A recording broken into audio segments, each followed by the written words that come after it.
चले हो जाओ 6 महीना के बच्चा को लॉरी देकर के लॉरी देकर माँ समझावे बेटा ध्यान लगाइयो तू मेरी कूख को सफल बनाना मती दाग लगाइयो तू रे लाल सुन कहो मैया तोरी लाल सुन बतना मोरी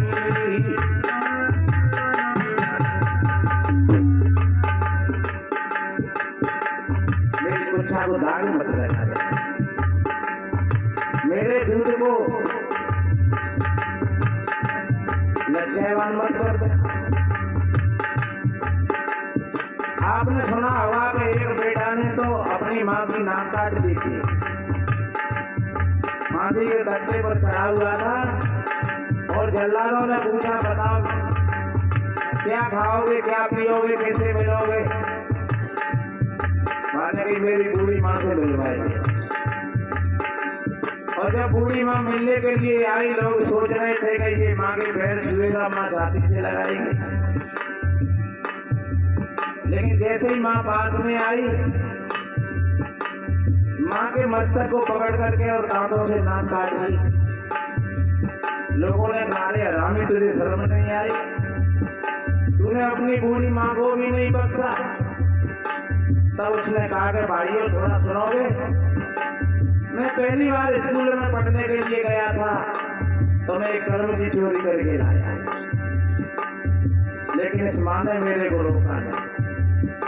दूसरे दिन मेरे मास्टर के मैं बटुआ में से 30 रुपया निकाल लाया। माँ ने कहा ठीक है नहीं ले आयो। धीरे धीरे मैं चोर होता गया। किसानों के खेत में से गल्ला चुरा लेता सब्जी चुरा लेता। आगे बड़ा चोर हो गया। मेरे हाथों से कई लोग मारे गए। मैं डकैत बन गया और आज मैं पकड़ करके फांसी के तख्ता पर चढ़ा हुआ हूँ। अगर पहली बार ये माँ मेरे गाल पर चाटा मार करके कहती खबरदार ऐसा कभी मत करना तो आज मैं इस फांसी के तख्ता पर नहीं होता। इसलिए मेरे भाई बहनों उसने चाहे अपनी माँ की नाक काटी हो चाहे नहीं काटी हो लेकिन किसी माँ का बेटा अगर शराब पी करके नाली में मोर रगड़ रहा हो तो बताओ माँ की नाक कटी कि नहीं कटी। किसी माँ का बेटा अगर चोरी में पकड़ गया बाकी पीठ में घास भर रहे हैं तो माँ की नाक कटी कि नहीं कटी। किसी माँ का बेटा किसी बहन के कपड़ा को खींच रहा है तो माँ की नाक कटी कि नहीं कटी। लोग कहते हैं देखा किसी गिरने के लिए जब तेरा जन्म हुआ था तभी तेरी नाड़ मटक देती तो आज ये कहानी तैयार नहीं होती। उस माँ के लिए क्या बोल रही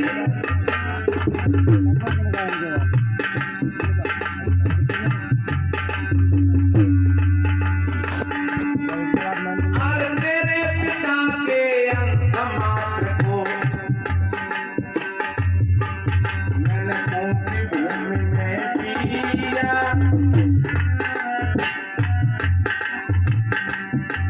पिता तो एक टिकट वाला माँ एक ट्रेन है। जीव की यात्रा तो ट्रेन में होती है। 9 महीना की यात्रा वो माँ के घर में है उसकी।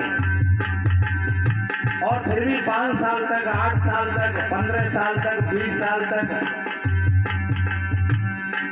और जब तक माँ और बेटा रहते हैं तब तक ठीक समझदार कोई संतान होती है तो वो माँ को हमेशा माँ के साथ ही अपने आप को रखना चाहता है। वो माँ को दूर करना नहीं चाहता है। इसलिए उसके जीवन की जो यात्रा है वो माँ के साथ की यात्रा है।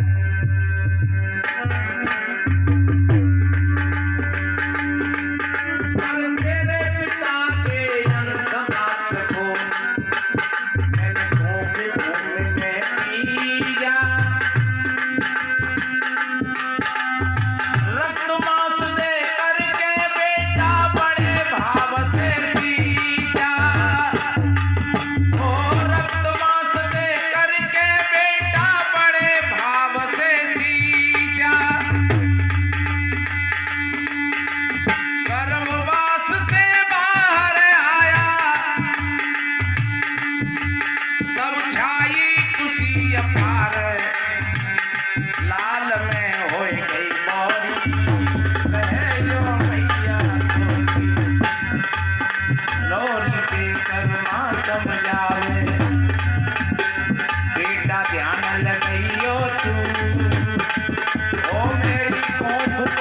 पलो बनाना मत जागल गईयो तुरे लाल सुन बतिया मोरी कहे यो मैया तोरी ओ लाल सुन बतिया मोरी।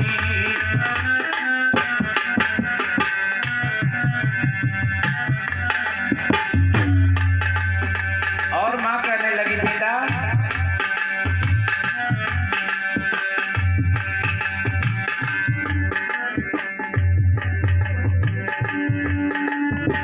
अच्छे अच्छे खाद्य पदार्थ देखो जिस कमरा में जिस घर में माँ रहती है बच्चा घर में पढ़ रहा है या बच्चा पैदा हो गया अच्छे अच्छे महापुरुषों के चित्र लगे हुए हैं। ये भूत भैरव काली महाकाली में नहीं, अगर ऐसे चित्र लगा करके रखते हैं तो बच्चे भयभीत हो जाते हैं और फिर उनकी कथा भी तुम सुनाओगे तो वो भयानक कथा है। अगर संतों के चित्र होंगे महापुरुषों के चित्र होंगे वो बच्चा देखेंगे उन चित्रों को और पूछेंगे तो फिर चर्चा भी फिर वही चलेगी। ये किसका चित्र है? ये सदगुरु कबीर साहब जी का है, ये तथागत बुद्ध का है, ये स्वामी दयानंद सरस्वती का है, ये स्वामी विवेकानंद जी का है। ऐसे ऐसे अगर चित्र घर में लगे हुए हैं मेरे बहन भाइयों तो उनसे सत्संग भी बनता है। वो माँ कह रही बेटा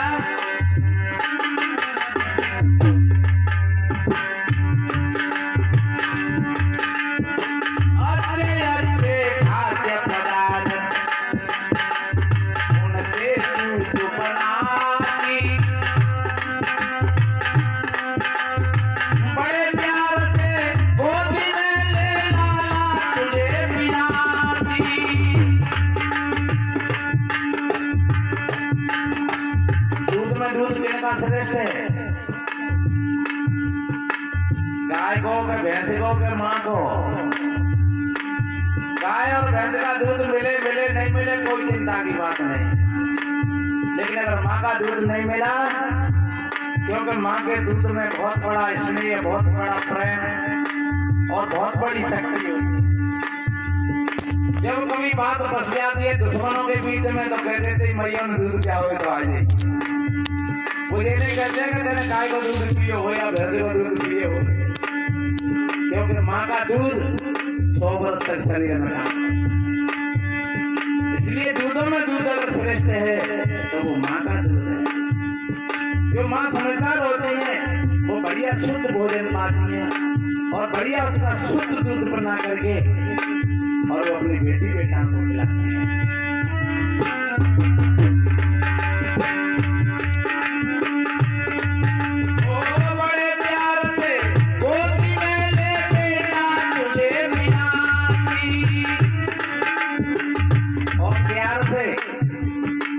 एक बात और बताएं, अगर भीतर में क्रोध है, जलन है, ईर्ष्या है, द्वंद्व है, भय और चिंता और टेंशन है, ऐसी स्थिति में अगर बच्चे को आप दूध पिलाओगे आपका बच्चा पनपेगा नहीं।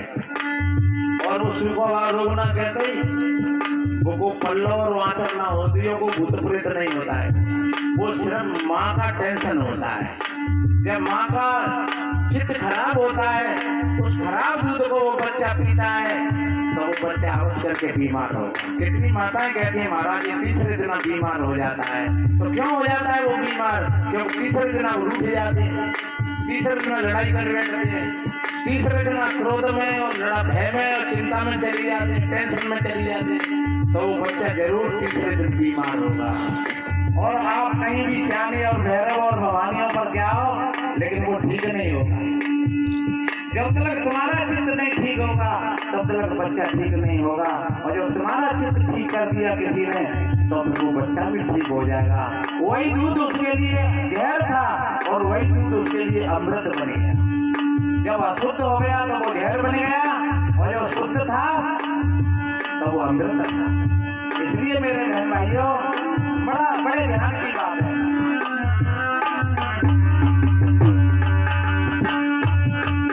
ओ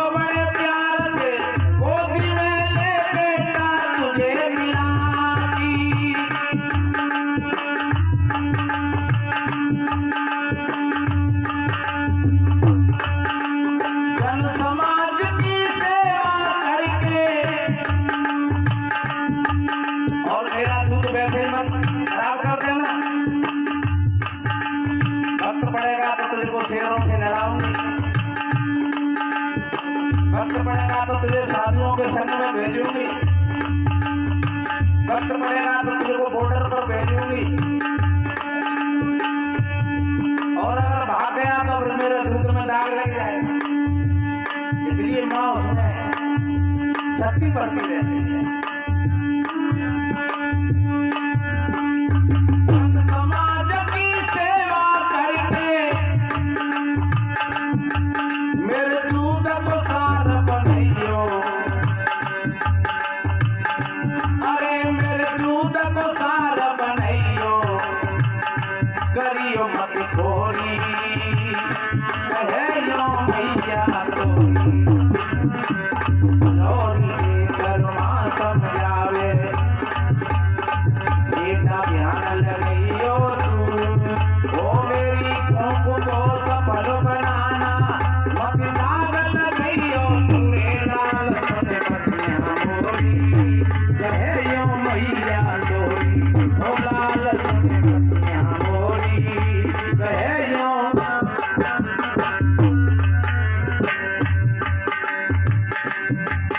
और हम क्या बता दें बच्चों को, बाबा तुलसीदास जी ने कहा है,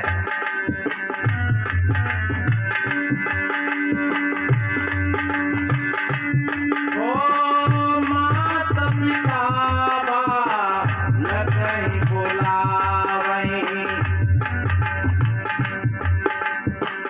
उधर भरे यही धर्म सिखावई, उधर भरे वही धर्म सिखावई। माता पिता कहते हैं बेटा बस तुम इतना तो कर लो, कम से कम तेरा ब्याह हो जाए और तुम अपनी पेटन में भर ले, तो जब पेटन भरने की इच्छा होती है तो वो पेट ही भरवे लगे बाद हो जाए। और जिन माता पिताओं के उदार हृदय होते हैं वो कहते नहीं बेटा, पेट तो सूअर कुकर भी भर लेते हैं, पेट तो पशु पक्षी भी भर लेते हैं, पेट भरना ही कोई विशेष बात नहीं है। अरे ये मानव का शरीर मिला है तो पेट भरने के लिए नहीं मिला है, ये भोग भोगने के लिए नहीं मिला है, ये तो कुछ करने के लिए मिला है। इसलिए कहा है बड़े भाग मानुष तन पावा, ये नहीं कहा कि बड़े भाग हाथी तन पावा, के बड़े भाग भैंस तन पावा, के बड़े भाग ऊँट तन पावा। क्यों कहा है कि बड़े भाग मानुष तन पावा? इसमें तो बहुत कुछ करना है। हमारे अरविंद साहब जी बोल रहे थे कि जीते काय कौन ले हैं, काय को कमा रहे हैं, खाए वे को खाए काय को रहेगा, जी वे को तो जी काय को रहेगा, मरे वे को तो फिर मर तो कैसे ही हाथ में। ऐसा नहीं, इसके लिए जीवन नहीं है। वो माँ कहती है बेटा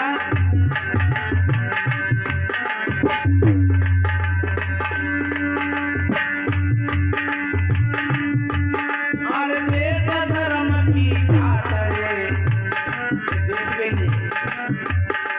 अपने धर्म के लिए हर देश धर्म की खातरे साथ बनाना, बिन दुखी दिवलों बिगड़ों को सबको भले लगाना, ओ बिन दुखी दिवलों बिगड़ों को सबको भले लगाना। कभी घृणा मत करना। हम जब देख लेते हैं वैसे बेचारे कोई अपंग है, बीमार है, ऐसे लोगों को, कोई गरीब है, ऐसे लोगों को देख ले तो हमारे चित्र में घृणा पैदा हो जाती है। लेकिन ये पता नहीं है ये शरीर है हमारा, पता नहीं हमारी आंख कभी भी जा सकती है, हमारा मुंह कभी भी टेढ़ा हो सकता है, हमारा पैर कभी टूट सकता है, हमारी जीभ कभी बंद हो सकती है, और तो क्या हमारी सांसें भी कभी भी रुक सकती है। इसलिए वो माँ कह रही बेटा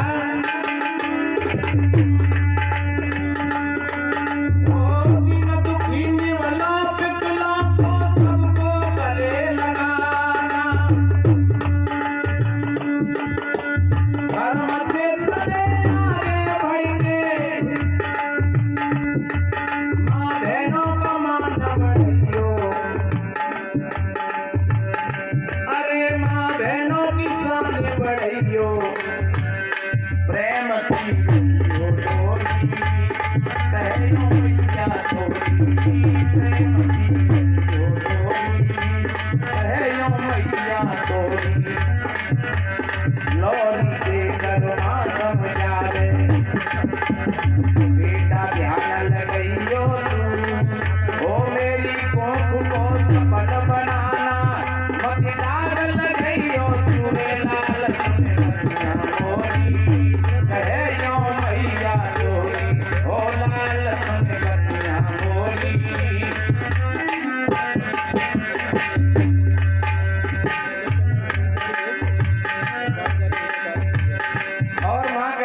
बेटा जब देश और धर्म पर संकट आए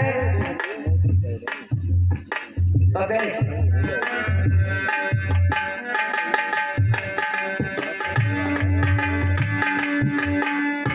भगत चंद्रशेखर सुभाष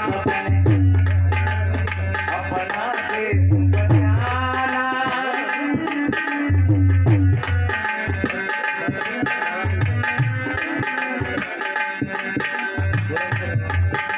और अपने देश के पीछे माता बहनों ने भी बड़ी बड़ी कुर्बानियां दी। चाहे लक्ष्मी बाई रही हो, अवंती बाई रही हो, झलकारी बाई रही हो, और देश के लिए सभी समाज के लोगों ने बहुत बड़ा बलिदान किया। इसलिए आज हम इस जगह पर खड़े हुए हैं। इसलिए वो माता कहती है, देखिए बेटा,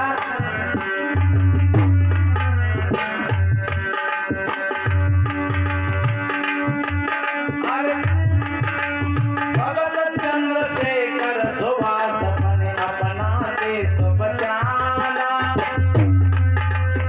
भीमराव सा बनकर बेटा सबको न्याय दिलाना।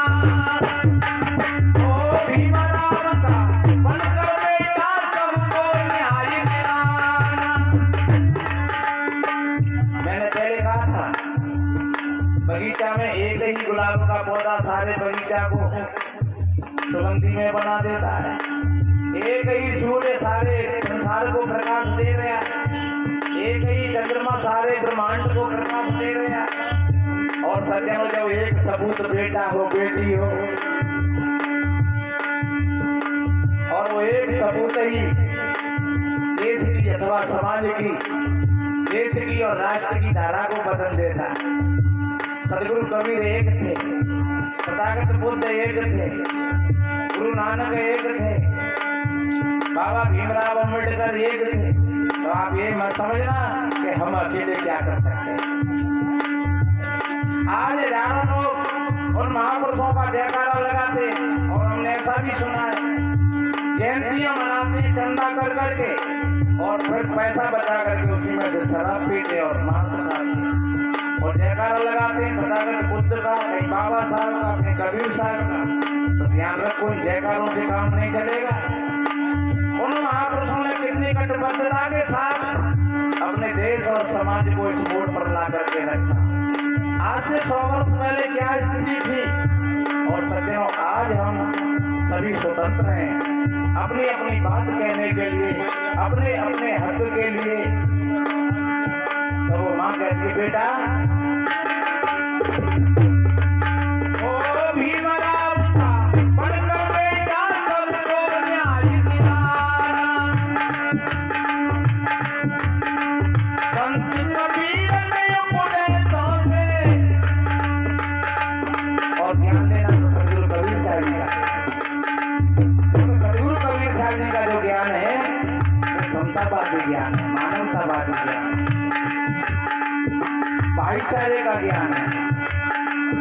कोई छुआछूत का ज्ञान नहीं है, कोई छोटे बड़े का ज्ञान नहीं है। कबीर साहब जी ने मानव मात्र को मानव कहकर के संबोधित किया, इंसान कहकर के संबोधित किया।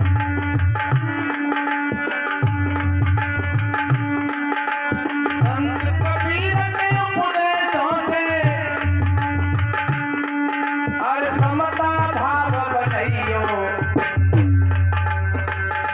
अरे हाँ, समता भाव बनाइयो, समता देना चोरी, कहो भैया चोरी, नौरी के करुणा सब जावे, बेटा ध्यान लगाइयो तू, ओ मेरी कोख को सफल बनाना, मत लाग लगाइयो तू, लाल सुने बनिया चोरी, कहो भैया चोरी, ओ लाल सुने बनिया चोरी।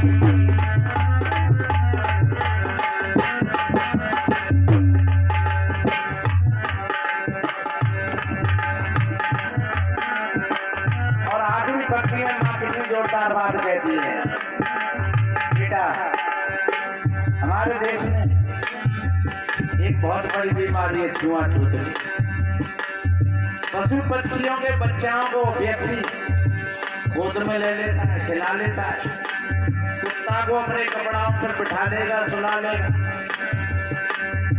कुत्ता अगर बर्तनों को चाट जाए तो फिर मांज लेगा। लेकिन एक आदमी का बच्चा अगर आ जाए तो भीतर भीतर में बड़ी घृणा हो जाती है। एक आदमी का बच्चा अगर हमारे पास में आकर के बैठ जाए तो बड़ी घृणा हो जाती है। सज्जनों, ऊपर कहीं पर कुछ नहीं लिखा है।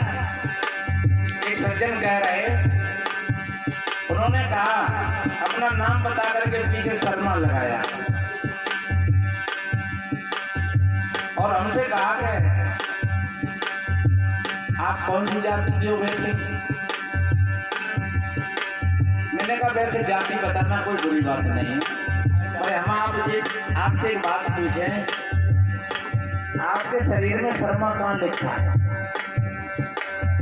आपके मस्तक शर्मा है कि आपके हाथ शर्मा है कि आपके ये गाल शर्मा है कि आपकी जीभ शर्मा है कि आपके पैर शर्मा है कि आपकी पीठ शर्मा है?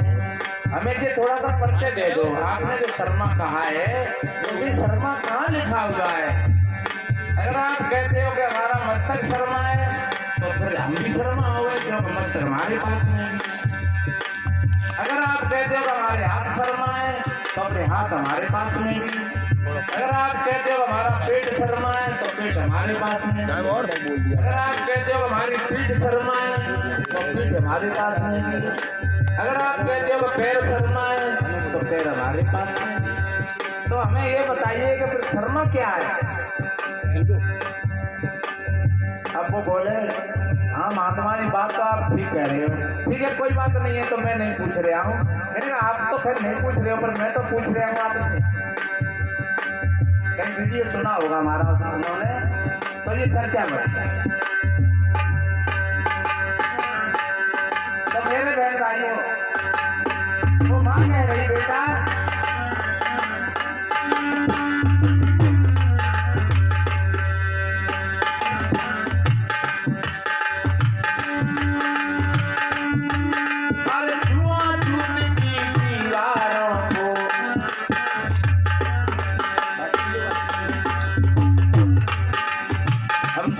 भाई है, कोई छोटा नहीं है, कोई बड़ा नहीं है। हम सबका सम्मान करें, सबका आदर करें और आप जो बांटोगे वही तुम्हारे पास लौट करके आएगा। सतगुरु कबीर साहब जी ने भी कहा है, पंडित देखो हृदय बिचारी और गोपुर साथ बनाए। माटी का घट साज बनाया नांदे दिल समाना और घट बिन से क्या नाम धराओगे अहमद खोज बुलाना। एक है त्वचा हड़मल मूत्रा, एक रुद्रीय गूधा, एक बुंद से सृष्टि रची है को ब्राह्मण को शूद्रा। रजोगुण ब्रह्मा तमोगुण शंकर सतो गुड़ियर होई, कहे कबीर राम रम रहिए हिंदू तुरंत न कोई। सतगुरु कहते हैं अपने राम में रम जाओ। ये तो शब्द हैं और इन शब्दों से हम ऐसी घृणा पैदा न करें अपने चित्त में कि हमारा चित्त खराब हो और दूसरों का भी चित्त खराब हो। इसलिए अपने हृदय को हम ऐसा बनाएं कि सबके लिए आदर हो, सबके लिए सम्मान हो, सब हमारे हो और हम सबके हो। ये मानवता है, एक इंसानियत है।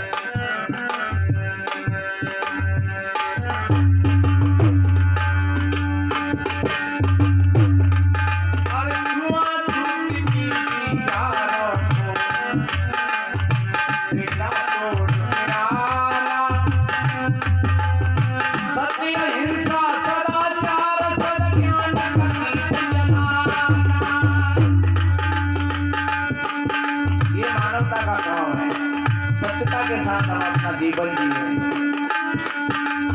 मानवता के साथ हम अपना जीवन जिए। दया है, क्षमा है, संतोष है, धीरज है, शील है, विचार है, विवेक है, इन नियमों का हम पालन करें। सच्चे अर्थों में इन्हीं से व्यक्ति महान हो जाता है और जब इन विचारों से गिर जाता है तो वो व्यक्ति वो नीचे गिर जाता है। नीचे और ऊंचे का इतना ही फर्क है। कहते हैं नहीं नीचन के परगने और नहीं नीचन को गांव और नीच नीचो ताको जानियो तो करते नीचे काम। इसलिए मेरे भाइयों, जो मांस मछलियाँ खाते हैं, जो गलत भोजन है, गलत पानी पीते हैं और जो गलत उनकी दृष्टि है, तो सज्जनों वो लोग नीचे हैं। और जिनके भीतर में सदाचार है, सद्गुण है, वो हमेशा पहले भी ऊंचे थे और आगे भी ऊंचे हैं और आगे भी ऊंचे रहे। चाहे वो संत रविदास जी महाराज रहे हो, चाहे वो कबीर रहे हो, और हमारे वेदों में भी ऐसे प्रमाण मिलते हैं। सज्जनों, कोई वेद एक व्यक्ति का लिखा हुआ कोई ग्रंथ नहीं है, उसमें तमाम बहन बेटियों के भी सूत्र मिलते हैं वेदों के अंदर। लेकिन बीच बीच में ऐसी धारा बन गई कि इनको बहन बेटियों को नहीं पढ़ना चाहिए और इन वेदों को, सूत्रों को नहीं पढ़ना चाहिए। ऐसी तथाकथित वैसे अज्ञानी लोगों ने और ये बातें ढूंढ करके तैयार कर। इसलिए वेदों में बहुत काफी क्षमता बताई है। और हमारे संत महापुरुष, चाहे वो गोरख रहे हो, चाहे बुद्ध रहे हो, चाहे नानक रहे हो, चाहे कबीर रहे हो, रविदास रहे हो, चाहे दयानंद रहे हो, विवेकानंद रहे हो, इन सभी महापुरुषों ने एक समता की बातें बताई कि हम सभी भाई भाई हैं और समता के साथ अपना जीवन जिए हैं। इसलिए वो माँ कितनी बढ़िया बात कहती है,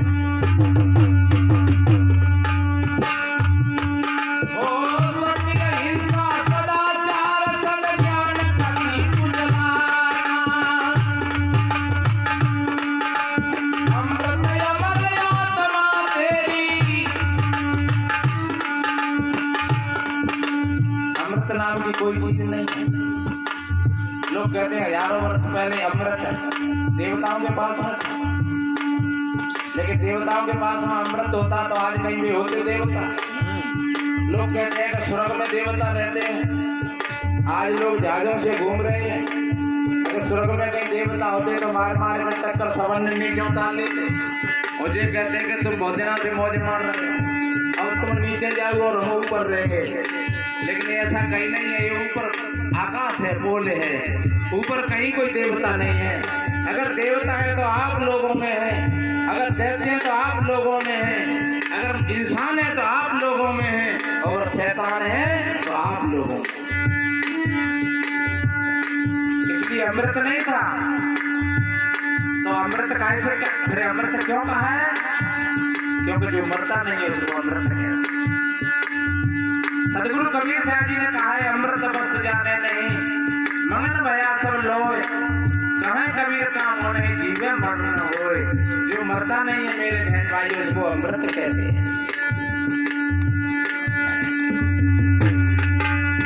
अमृत अमर तेरी हृदय को दियो बिसारे। और बेटा बेमर करना। और कितनी माताएं कहती हैं छोटे छोटे बच्चों से, चुप रहे, हुआ आ जाएगा, वो आएगा हुआ। और अगर बच्चा पूछ बैठे मैयों से तो मम्मी हुआ कहते कहते तो सामने पूरे रह जाएगा। देखो किसी ने हुआ नाम सुनो जा जग मटे रहते सवरे नर नारी, और प्रत्यक्ष कहो तो दिखत नहीं कहते बीत गए जुग जाए। जब हम कभी दूध वूध लेकर के और हार को जाते तब माता जी कहते मन चलो जाइए वो पोखर में, पीपल में मन चलो जाइए, फलाने को बड़ा मारते हुआ। और वास्तव में ऐसा भ्रम, जब कभी हम पहुंच भी जाते खेलते कूदते तो रोमट ठाड़े हो जाते कि आए वो भूल। लेकिन जब थोड़ी सी जागरूकता आई तो फिर देखा जा जाता है, शमशानों में देखा, नदियों के किनारों पर देखा, कब्रिस्तानों में देखा, लेकिन भूत नाम की कोई चीज नहीं मिली। तब शास्त्रों से पता लगा कि भूत बीते हुए समय को कहते हैं, जो मर गया उसको भूत कहते हैं। और तत्वों को भी भूत कहा है, और इस जीवात्मा को भी गीता में भूत कह करके संबोधित किया है, जीव भूता सनातन। ऐसा भूत नहीं है कोई के एक आदमी पर वो दूसरे पर चढ़ बैठे। वो कोई बीमारी हो सकती है, कोई उन्माद हो सकता है, कोई और अपने कर्मों का लेखा जोखा हो सकता है। तो वो माँ कितनी समझदार होगी। आज कितनी माताएं तो कहती हैं साधु महात्मा जा रहे हैं तो बाबा जब बच्चे पकड़ ले जाए, झोला में धर ले जाए। एक बार एक माँ कह रही बाबा आ रहे हो खा जाओ। एक बार तो बाबा को बच्चे ने कहा था कितना भयभीत कर दिया बच्चे को, बाबा ने ढेर नहीं आवे कमो, और जब बाबा ने ढेर नहीं आवे तो बदमाश ने ढेर जाओ, और जब बदमाश ने ढेर जाओ तो ही रोएगी क्या करो जाए बाबा माँ बेटा शराबी है वो, हमारा बेटा चोर है। तो कहने साधु में ले आंधी तो फिर चोर तो हो गई, चोर के आ जाओ तो चोर हो। इसलिए वो माँ कितनी समझदार होगी अपने बेटा से कहती है। और एक बात बताएं, जब माता जाती है मंदिर में, बच्ची बच्चा साथ में होते हैं और वो कहती है बेटा पूछे जा मैया, या मैया पूछो। बच्चा समझता है मेरी मैया वो छोटी है और जो बड़ी है, जब मैया पूछ रही है ना मैं पूछूं। और जब कभी वक्त आता है तो वो अपनी माँ को छोड़ जाता है और उस बनावटी माँ के पीछे चला जाता है। फिर लोग कहते थे वो कैसा कलयुग आएगा, जाके माता पिता घर में बैठे हैं बेचारे भूखे मर रहे हैं और जाके दरौली की परिक्रमा कर रहे हैं।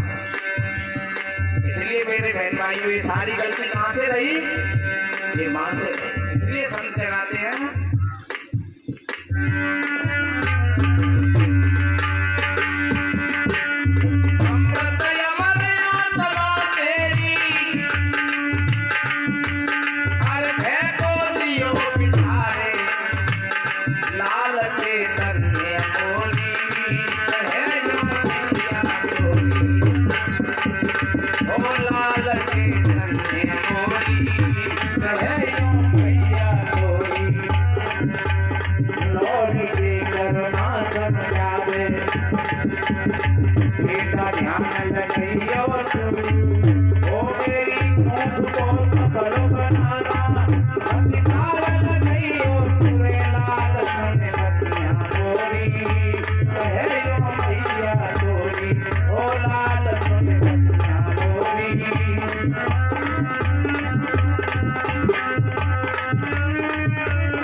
कीर्तन में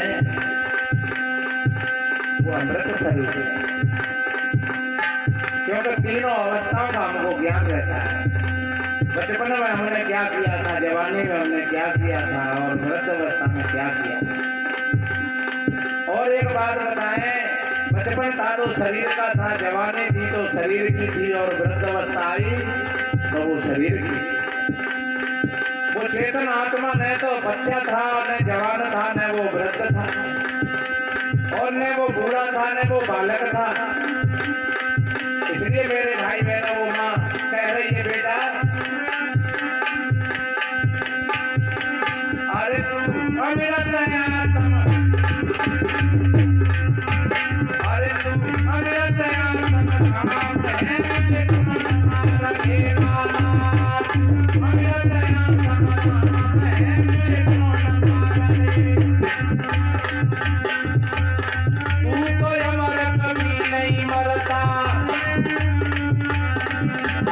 तुझको शस्त्र छेद नहीं सकता, तू तो अमर कभी नहीं मरता, तुझको शस्त्र छेद नहीं सकता।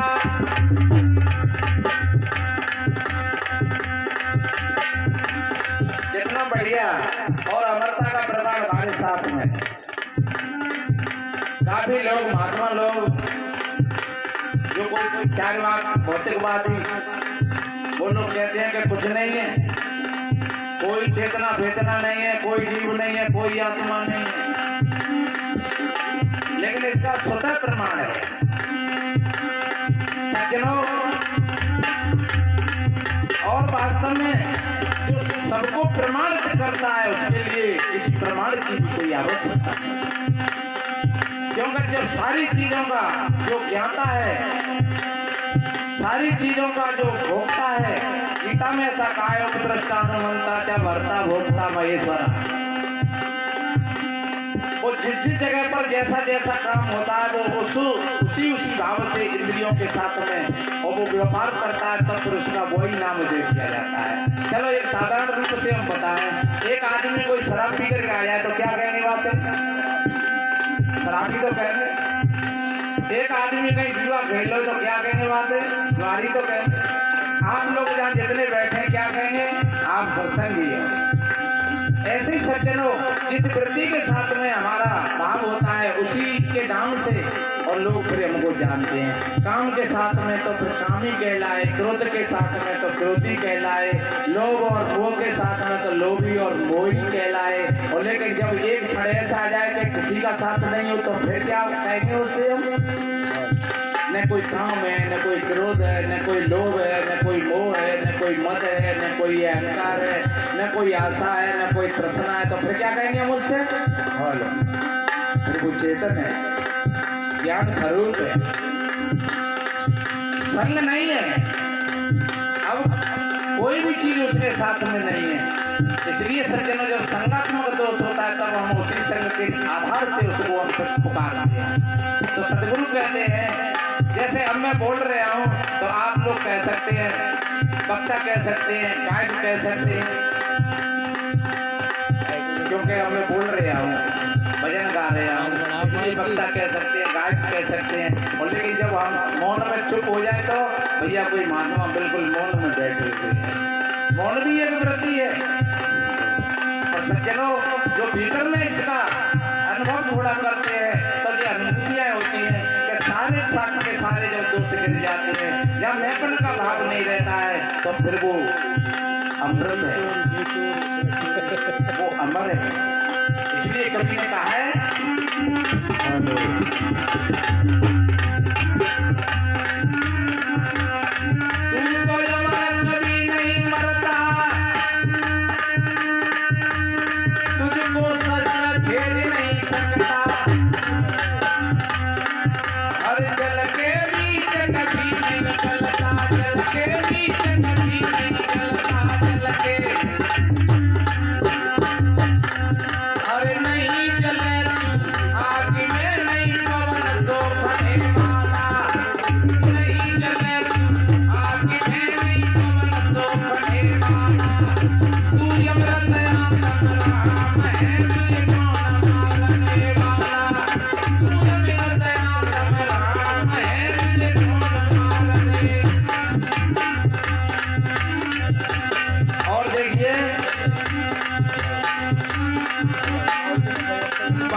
कबीर ने कहा है, तुम बसो भरम के गांव। भैया तुमने तो भरम के गांव में ही अपनो डेरा डाल लो है।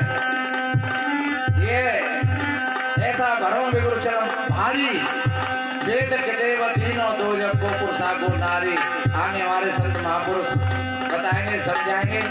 मेरा समय अपनी ओर चल रहा है। हेलो, ऐसा तुम्हें होश हुआ है, भरम भंग का नशा किया है। अरे अपने को तू भूल गया है, अपने को तू भूल गया है, अपने। अरे तू सारी रसिक समूह है, तुझे कौन डराने वाला। तू मेरा दया तमाम है, तुझे कौन मारने वाला।